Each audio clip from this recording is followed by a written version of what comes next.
Hello students, today we are going to study the first chapter of geography, that is India size and location. Now, as per the content given in your book, I would like to divide this chapter into three main parts.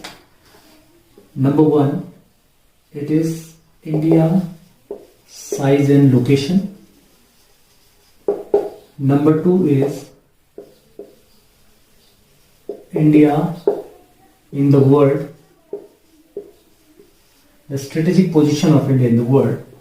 Number three is very important part, and it is related to India neighbors. Now the second part of this chapter is India and the world. It is about the strategic position of India in the globe. How are the relation of India with the rest of the globe, rest of the countries in the globe?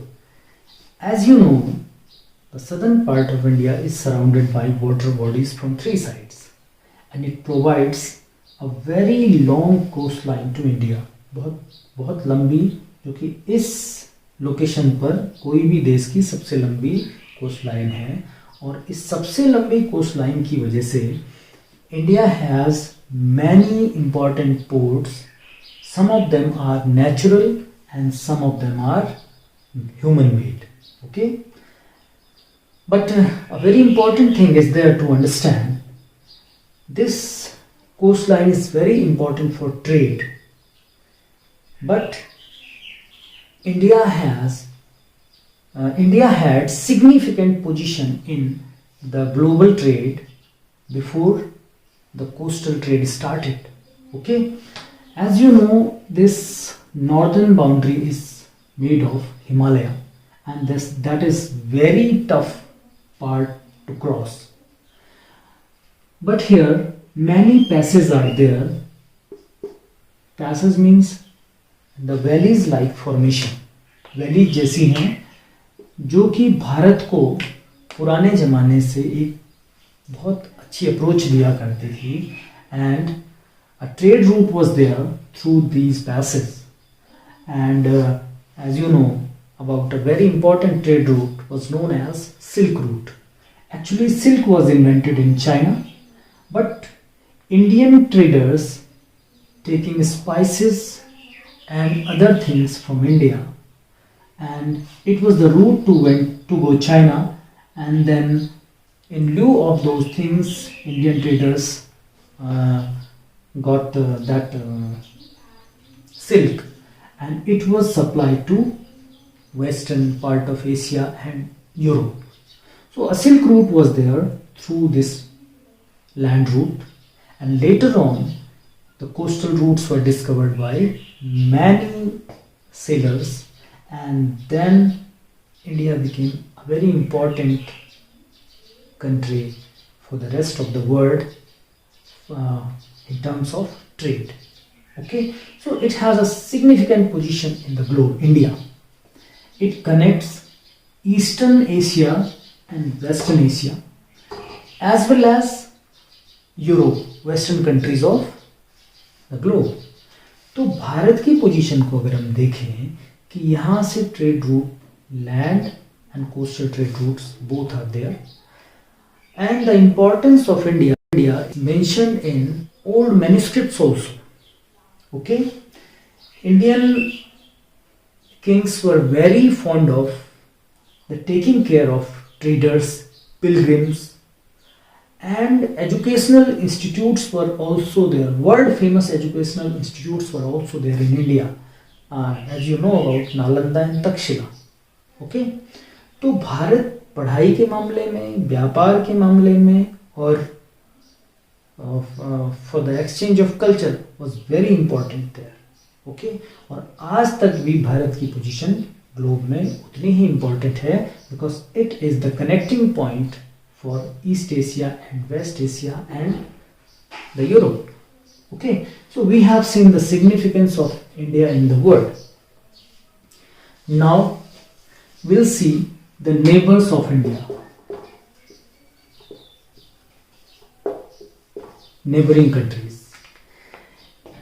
The neighbors of India can be divided into two categories.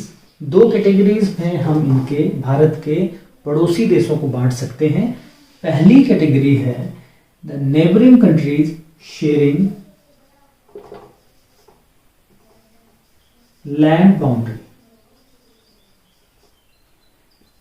and the neighboring countries sharing coastal boundary.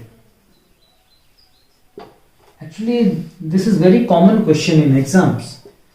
The countries sharing coastal boundaries are Sri Lanka. Only two countries are there, Sri Lanka and here Maldives. Sri Lanka and Maldives are the two countries, two neighboring countries of India sharing coastal boundaries. Now come to the countries sharing land boundaries. Here we'll start from west. The first one is Pakistan, then Afghanistan. Here it is Pakistan. A little bit part of Afghanistan is there touched with Indian boundary. Afghanistan. Then come to China. It is China here and this is Nepal here. Then Bhutan along with Sikkim, it is Bhutan here. Then this part, it is Myanmar and then it is Bangladesh. So these are the countries sharing land boundary with India: Pakistan, Afghanistan, China, Nepal, Bhutan, Myanmar and Bangladesh. These 7 countries share land boundary with India and the 2 countries Sri Lanka and Maldives share coastal boundary with India. So that's all from this chapter. These were the very important points which we need to remember and which we need to understand: the location of India, the extension, longitudinal and latitudinal extension of India, the distance between this westernmost point to easternmost point, northernmost point to southernmost point, and the coastline, the land boundary, the neighboring countries and the central location of India. Okay, so I hope this study material will help you to understand. Now some assignments I'll give you and you have to do in your notebook. Thanks.